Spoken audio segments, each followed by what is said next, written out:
Hello, beautiful friends. Welcome. My name is Alyssa, and this is an energy, a weekly energy reading for the week of January 10th to 16th. I am so excited that you have joined me here. So let's get right into this. I do apologize if there's any interruptions. Everybody is home being in lockdown, so that is the way it goes. So let's get right into this. So we're going to start with pulling some energies here of what to be open to, for energies to be open to coming in to this week.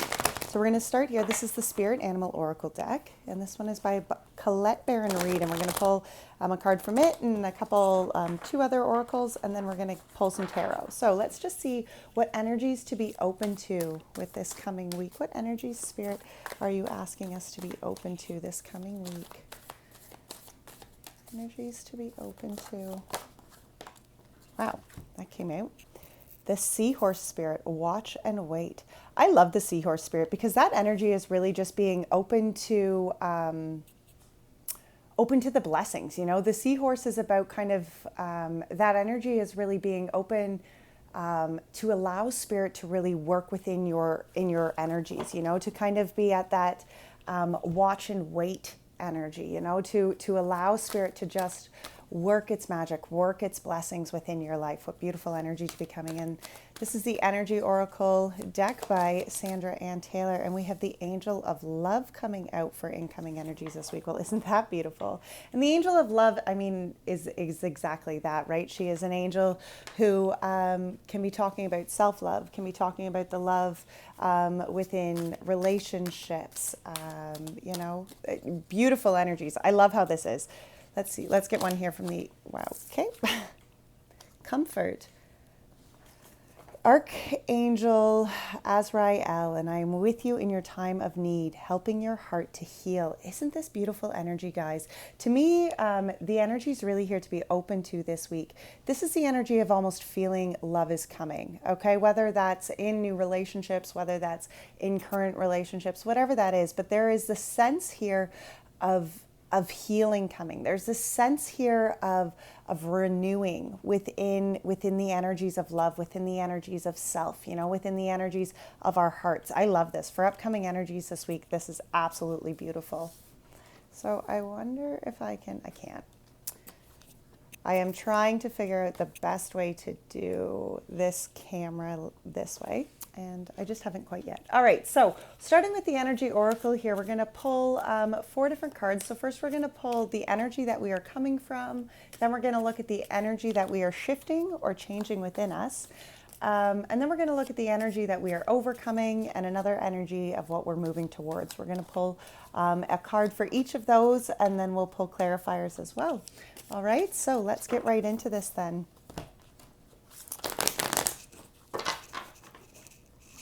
So I don't know if I said this, but this is the Light Seers Tarot by Chris Ann. Probably one of my favorite tarot decks going, but all right. Let me split the deck here. The energy that we are coming from is the Ace of Swords. The energy that we are shifting or changing within is the Ten of Wands.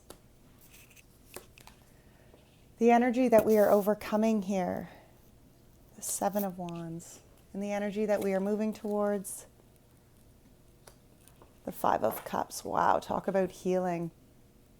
And on the bottom of the deck, we have the Empress. Oh boy, the Empress, the Knight of Swords, the King of Pentacles, and the Two of Wands, with the Death card behind that. Wow.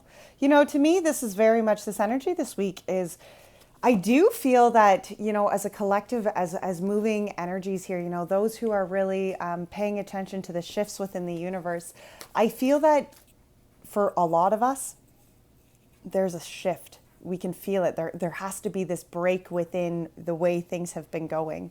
You know, the energy that we're coming from here is this Ace of Swords. And the Ace of Swords energy is all about new ideas. It's about new kind of clarity, deeper thinking, you know, a new thought, a new way forward here with a different sort of processing maybe than what's been used in the past.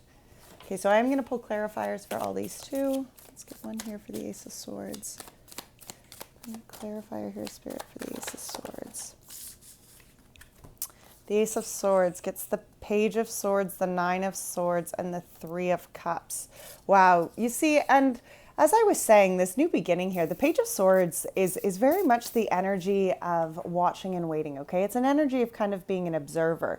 And you know, with this Ace of Swords, this is just the new beginning of thought, okay? For some, it can be that kind of, that open-mindedness where something within inside of self has really shifted. You know, the change within inside of your thinking has shifted. This Page of Swords, that's new ideas, okay? That's a new way forward. The Nine of Swords was after that, and that's about releasing the heartache, okay? This is about kind of that anxious feeling. It's like the Nine of Swords, look at that garbage, right? That's garbage in which we're carrying within inside of ourselves, and swords are all about our mental kind of space, okay? So to me, this energy here of what we're really coming from is that new beginning where it was almost like the aha moment. You know, we're like, wait a minute.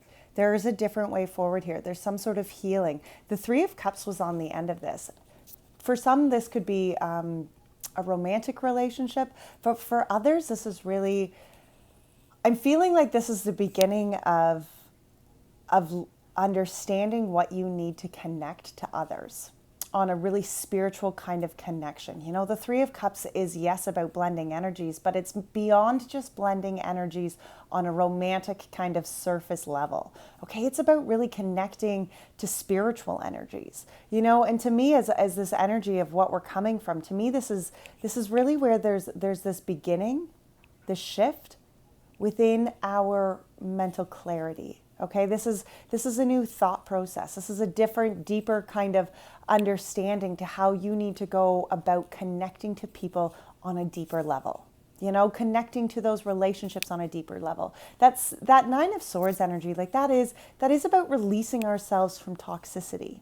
Okay, and I mean, you have the Ace of Swords and the Page of Swords here. So those are beginning energies of clarity, of moving forward, of healing, right? Like step one. You know, your mind has to be in a healthy space. You know, we have to commit our minds to forward movement. You know, that's how the rest of our beings jump on board and follow along, right? That's how change actually happens. How many times do you see, you know, memes or posts that are saying, you know, it starts with the mind. It starts with the mind, right? And that's where this starts. This starts with the mind.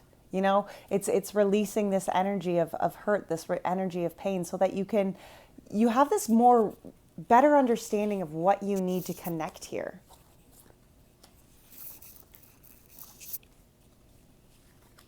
I love that. All right, let's see. Energy that was shifting and changing was the Ten of Wands, and I love that because this is the end of cycles.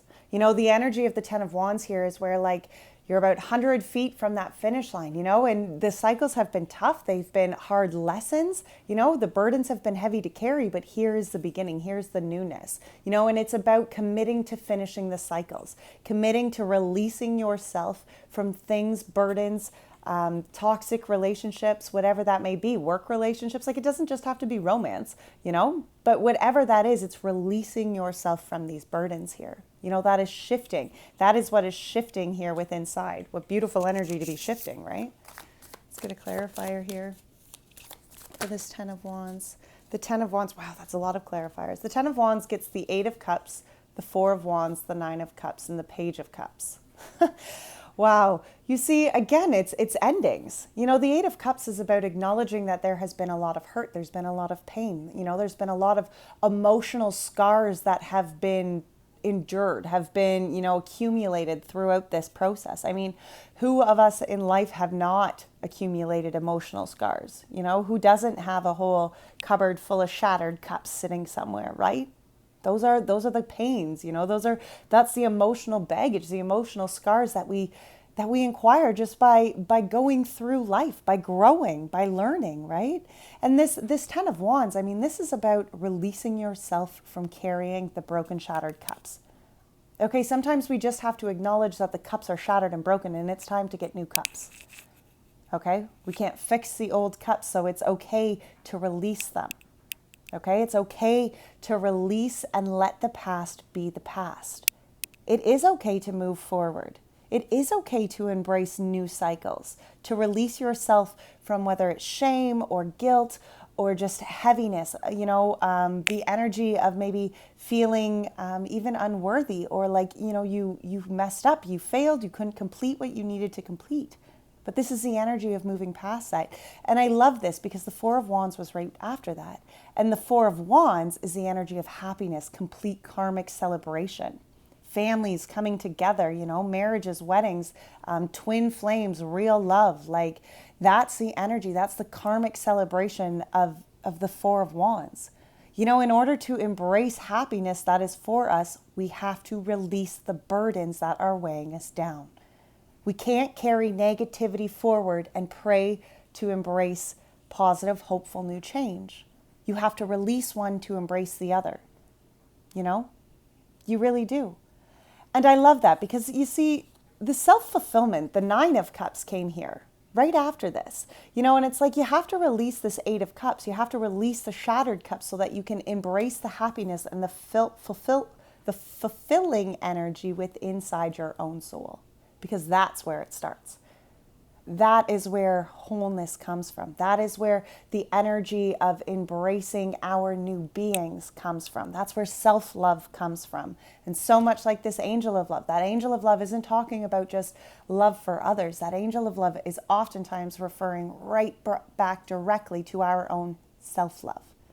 You see, in it is about self-love. That's where the happiness comes from. That's where we embrace the fulfillment, and what is for us is when we actually enjoy and love our beings. Because only when we enjoy and love the beings that we are we actually attracting the things and the blessings that we are worthy of having. If you don't feel worthy within yourself, you're not going to attract the things that you are worthy of having. You are not going to attract the blessings that you are worth having, because you are putting out the energy that you are not worthy of that. And that is not what is happening here. The Ten of Wands is saying, no, that's what's shifting. You're letting those feelings of unworthiness, of shame be. You're dropping the broken cups. You're walking away from them. You are acknowledging that the life for you is for you when you choose it to be for you. And the Page of Cups is on the ending here. And that's, again, new cycles, new beginnings. It's unbelievable how many pages have been coming out in readings lately, but it makes sense. It has to make sense, right? Because this is the beginning of our new selves, as we go into 2021.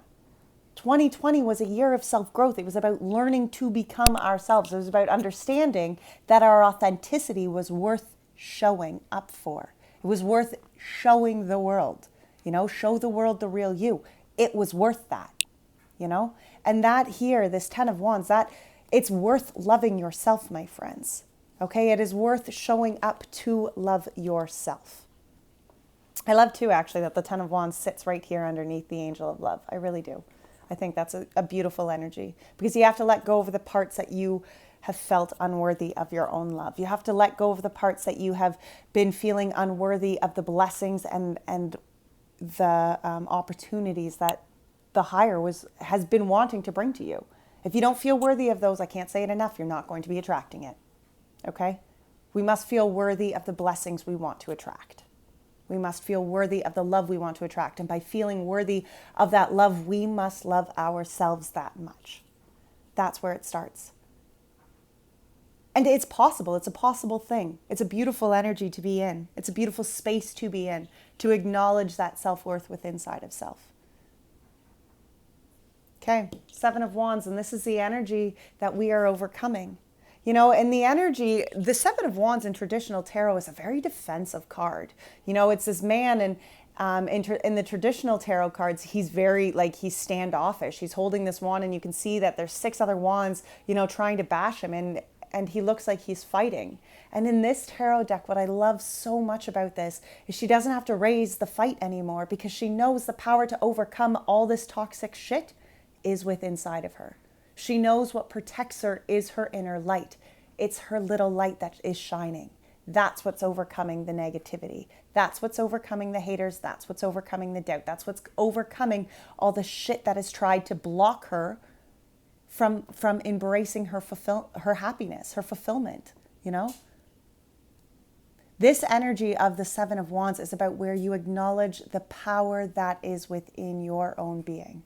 The light, the power of your own inner light. That is a beautiful energy space to be in. and an energy totally worth overcoming, because it is about embracing our own inner light. You know, don't let the haters, don't let the negative bullshit down here, don't let that be what dictates how your life comes to be. Look at that, the 8 of Swords, the 9 of Pentacles, and the Emperor. Absolutely. This is where we step out of the role of being a victim, you know? The 8 of Swords is about feeling trapped. But this butterfly just needs to come out of her chrysalis and realize, I can just fly away. These swords, I'm not going to dash my wings on these swords, because the energy here is to be strong and full within inside of self. It's overcoming the energy of being a victim. It's about embracing, again, look at this 9 of Pentacles. It's again about embracing your own strength. Okay, 9s are all about self-reflection, self-healing. Okay, that is, the number 9 is about reflecting it back into our own inner being, taking accountability for those things. And this is about taking accountability for your own fulfillment, taking accountability for your own removal of being a victim. It's about taking accountability and putting yourself in the positions in which you are going to feel fulfilled, not trapped. It's about being the emperor of your own life, of your own journey, acknowledging that you are this big, beautiful, powerful tree. You are the emperor of your own kingdom. You are the divine masculine and the divine feminine of your own being. And here it is about standing within that light of self, embracing your true authenticity, acknowledging that you are not a victim to anybody else's bullshit any longer. That if it is not for you, you don't have to stay there. You do not need to be caught in that low vibration toxic shit. That's not for you. You are strong enough within your own. You know, and the 9 of Pentacles oftentimes it's been known as to be the singles card.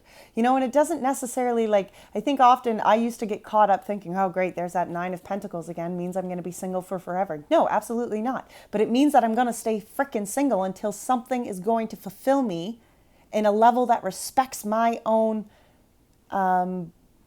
self-fulfillment. You know, if it's not going to fulfill me more than I fulfill it, then, or more than I fulfill myself, then it's not worthy of being in my space. This is about the energy of being true, of being committed to what fulfills you, knowing it, you know, not being afraid of it, and certainly not making yourself smaller because of it. Okay? This is about embracing how big you are. And that is a great spot to be. So many of us have been kept and tried to be small in something that wasn't for us. And this is the energy we're overcoming. We're not meant to be small, okay? We are meant, like the mountains and the oceans do not apologize for the space that they take up in this world, and neither should you.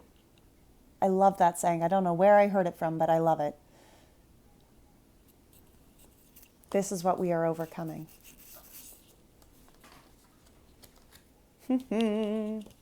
And the energy we are moving towards, interesting enough, was the 5 of Cups. And I know it looks despairing, but it's healing.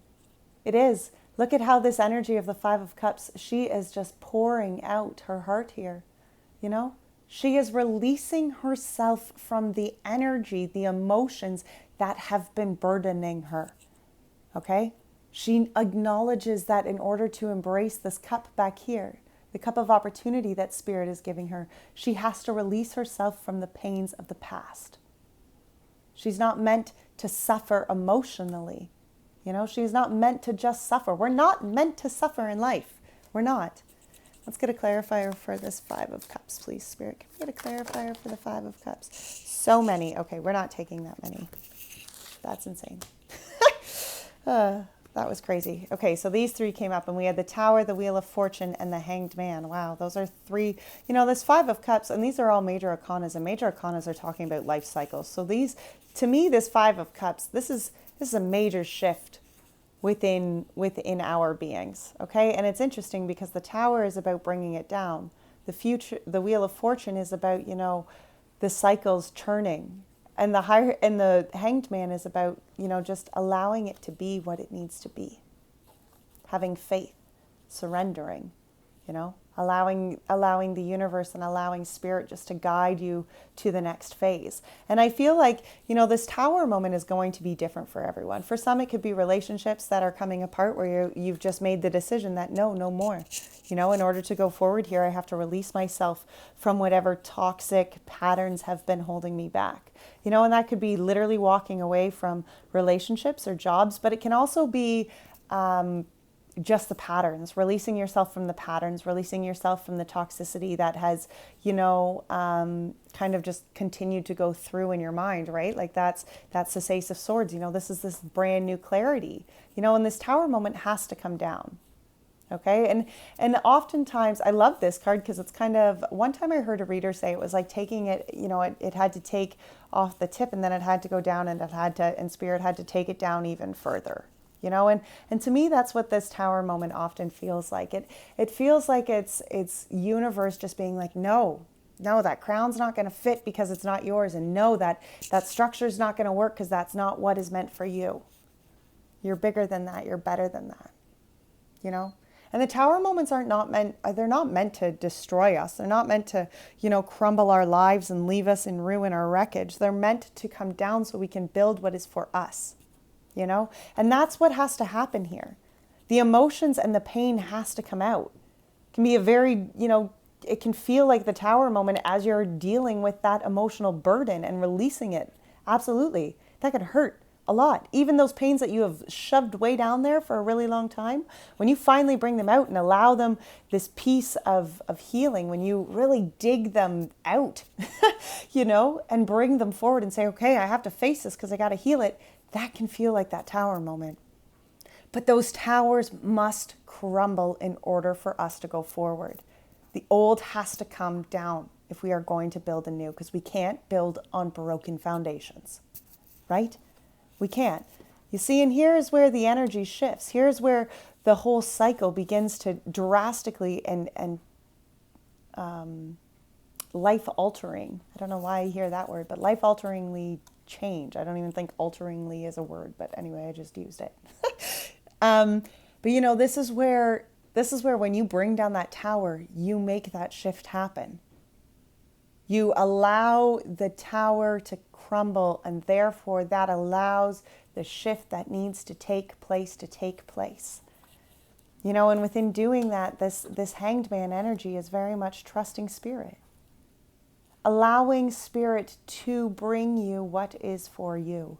It's the energy of just waiting, being patient, allowing the time to allowing the universe to take the time so that what comes to you is in its own time, so that things aren't being rushed. I love this. Healing isn't a rushed kind of thing. And even when we take down the tower and the wheel starts to turn, sometimes the energy is just to allow, sometimes the energy that is required is just to allow the new process to take form, the new life to take form. That's a very real part of that. Wow, what a beautiful reading for this week. All right, let's pull a moon card here. Where's that deck? Sorry, guys. Okay, let's see. Let's get a moon card here for the week. Actually, I'm just going to give these a quick shuffle, guys.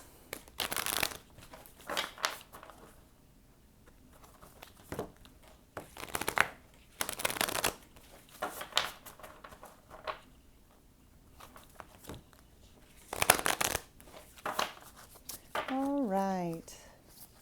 Moonology message for the week here, Spirit. Full moon, surrender to the divine. And new moon in Gemini, communication is key. And that's quite interesting too, because there are these pages, that I pointed out earlier, and pages are oftentimes talking about new communication, things coming in, especially with these swords energies. Swords can often be talking about communication.